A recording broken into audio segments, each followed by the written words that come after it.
کچھ چیزیں تمہارے حق میں بہتر نہیں ہوتی، اس لیے اللہ رب العالمین انہیں تم سے دور کر دیتا ہے۔ ایسا نہیں کہ وہ ان چیزوں کو بہتر نہیں بنا سکتا، بلکہ کبھی کبھار اس چیز کی تمنا کر بیٹھتی ہو جو کسی اور کا نصیب ہوتی ہے، جس کا تمہارے پاس رہنا صرف تکلیف کا باعث ہوتا ہے۔ اس لیے اللہ تمہیں مستقل اذیت سے بچانے کے لیے عارضی تکلیف دیتا ہے۔ کچھ لوگ اور کچھ چیزیں تمہاری زندگی میں صرف آزمائش کے طور پر آتی ہیں، اور آزمائش تو بس وقتی ہوتی ہیں۔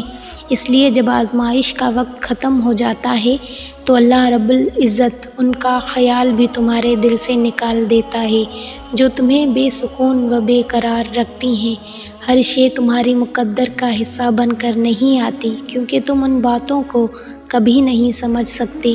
اللہ رب العزت جانتا ہے، اور اگر تمہیں ان کی حقیقت کا پتہ چل جائے جنہیں اللہ رب العزت تم سے دور کرتا ہے تو تم کبھی ان کے لوٹ آنے کی تمنا نہ کرو۔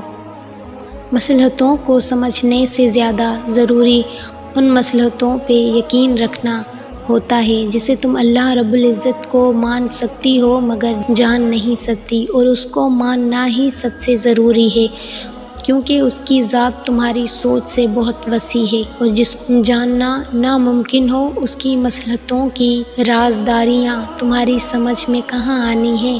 غم سے ہی تو زندگی کی لذت ہوتی ہے، اور امتحان اللہ ان کا ہی لیتا ہے جن سے وہ بے پناہ محبت کرتا ہے۔ جانتے ہو کیوں؟ تاکہ وہ انہیں چن لے اور اپنا بنا لے، اور جن کو وہ چن لیتا ہے انہیں کسی اور کا نہیں ہونے دیتا۔ اس لیے وہ ان چیزوں کو تم سے دور کر دیتا ہے جو تمہارے اور اس کے درمیان فاصلہ حائل کرتی ہیں، اور یوں اختتام میں وہ رہ جاتی ہیں اور تم رہ جاتے ہو۔ اور یاد رکھو، تمہارے صبر کی آخر مرحلے پر وہ تمہیں اس چیز سے نوازے گا جس کا تم نے کبھی تصور بھی نہیں کیا ہوگا۔